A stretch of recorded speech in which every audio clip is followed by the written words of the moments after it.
দেশের অধিকার মানে বলা হয় যে if the people for the people by the people, কিন্তু এই ডেমোক্রেসিক দেশ আর নাই। এই হাসিনা সরকারের আমলে কোনো ডেমোক্রেটিক বলতে কোনো সাবজেক্টই নাই।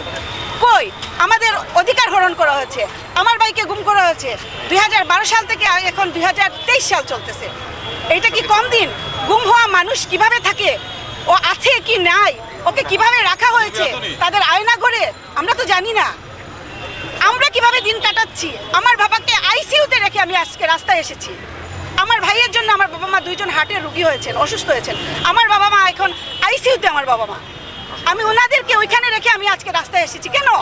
আমার ভাইয়ের জন্য। শুধু আমার ভাই বলবো কেন, আমাদের এই সিলেটের 4 জন মানুষ, এম ইলিয়াস আলী, ওনার ড্রাইভার আনসার আলী, আমার ভাই ছাত্রদল নেতা ইফতেখার আহমদ দিনার, তার বন্ধু জুনেদ আহমদ, 4 জন সিলেটের মানুষ গুম হয়েছেন। আজ পর্যন্ত তাদের কোনো হদিস নাই। আমি আইন শৃঙ্খলা রক্ষাকারী বাহিনীর কাছে উচ্চ পর্যায়ে, সর্বোচ্চ পর্যায়ে আমি গিয়েছি এবং প্রশাসনের সর্বোচ্চ পর্যায়ে গিয়েছি, সব সেক্টরে গিয়েছি, আমি সরকারেরও সব সেক্টরে গিয়েছি।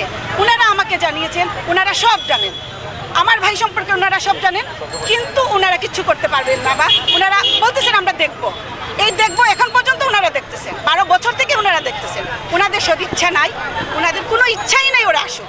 এবং এটা স্পষ্টভাবে প্রমাণিত যে ওনারা যে এদেরকে গুম করেছেন, এইসব অকুতোভয় সৈনিক, বিএনপির এইসব অকুতোভয় সৈনিক যারা, এদেরকেই বেছে বেছে গুম করা হয়েছে সারা বাংলাদেশ থেকে। যদি তাদেরকে গুম করা না হতো, এই হাসিনা সরকার এত বছর থেকে এখানে টিকে থাকতে পারতো না।